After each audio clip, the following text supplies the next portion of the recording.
అనంత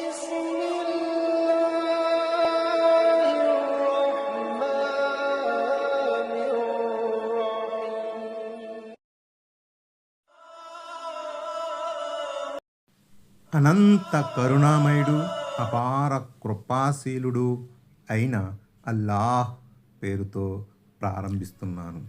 ఈ వీడియోను పూర్తిగా చివరి వరకు చూడండి. నా ఈ చిన్న ప్రయత్నంలో పొరపాట్లు జరిగితే అల్లాహ్ నన్ను క్షమించమని వేడుకుంటున్నాను. ఆయత్ నంబర్ 42. يومئذ يود الذين كفروا وعصوا الرسول لو تسوى بهم الأرض ولا يكتمون الله حديثا. ఆయత్ నంబర్ 42. ఆ రోజు అవిశ్వాసులు ప్రవక్త పట్ల అవిధేయతకు పాల్పడిన వారు తాము నేలమట్టం చేయబడితే బావుండునే అని కోరుకుంటారు. వారు దైవ సమక్షంలో ఏ ఒక్క విషయాన్ని దాచలేరు. ఆయత్ నంబర్ 43.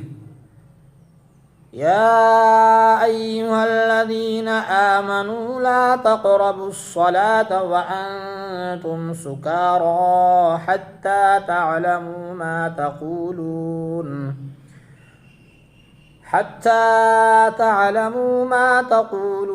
ولا جنبا إلا عابري سبيل حتى تغتسلوا وإن كنتم مرضى أو على سفر أو جاء أحد منكم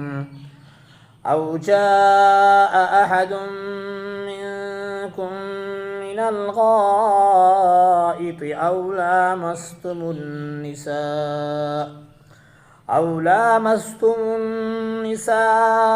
فلم تجدوا ماء فتيمموا صعيدا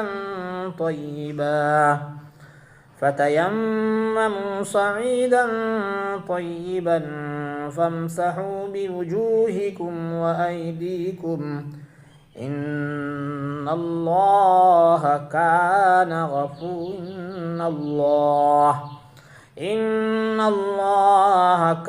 عفوا غفورا. ఆయత్ నంబర్ 43. విశ్వసించిన ప్రజలారా, మీరు తాగిన మత్తులో ఉన్నప్పుడు నమాజు దరిదాపులకు కూడా పోకండి. మీరు పలికేదేమిటో మీకు అర్థం కాగలిగినప్పుడే నమాజు చెయ్యాలి. లైంగిక అశుద్ధావస్థలో కూడా స్నానం చెయ్యనంత వరకు నమాజు చేయరాదు. మజీద్ దారి గుండా సాగిపోయేటే పరిస్థితి అయితే అది వేరే విషయం. ఒకవేళ మీరు వ్యాధిగ్రస్తులైతే, లేక ప్రయాణంలో ఉంటే, లేక మీలో ఎవరైనా మలమూత్ర విసర్జన చేసి వస్తే, లేక మీరు స్త్రీలతో సమాగమం జరిపి ఉంటే, అట్టి స్థితిలో మీకు నీరు లభ్యము కాని పక్షములో పరిశుభ్రమైన మట్టిని ఉపయోగించే సంకల్పం చేసుకోండి. దాంతో మీ ముఖాలను చేతులను తుడుచుకోండి. నిశ్చయముగా అల్లాహ్ మన్నించేవాడు, క్షమాభిక్ష పెట్టేవాడు. 64. మద్యపానం నిషేధించబడకముందు జారీ చేయబడిన ఉత్తర్వు ఇది.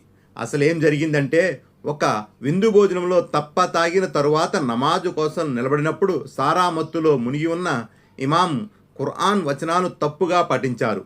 వివరాల కోసం తిర్మిజీ గ్రంథంలో అన్-నిసా సూరా వ్యాఖ్యానం చూడండి. అప్పుడు ఈ ఆజ్ఞ అవతరించింది.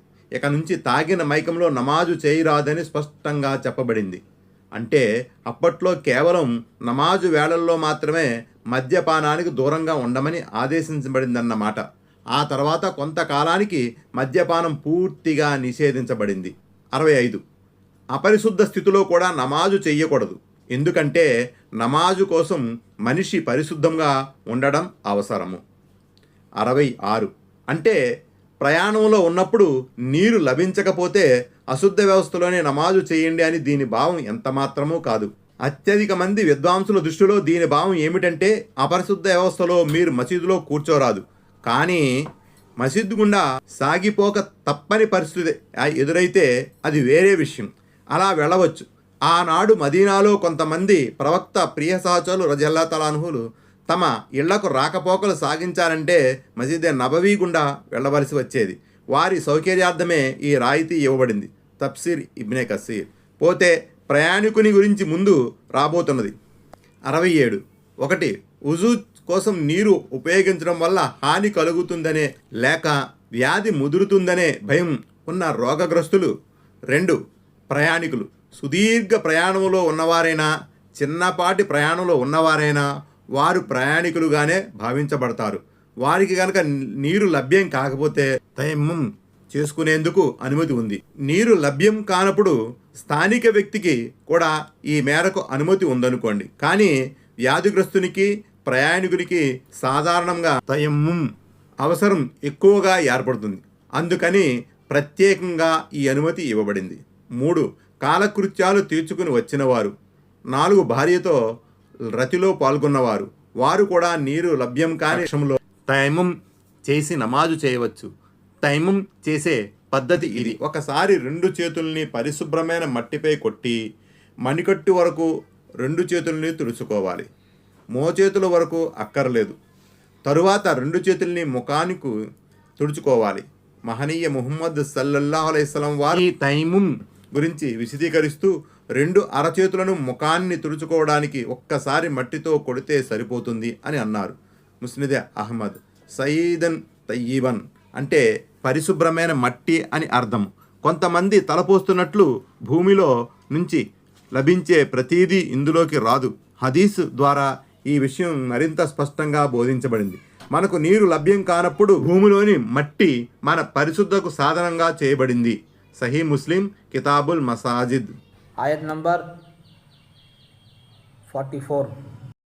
ألم تر إلى الذين أوتوا نصيبا من الكتاب يشترون الضلالة ويريدون أن تضلوا السبيل.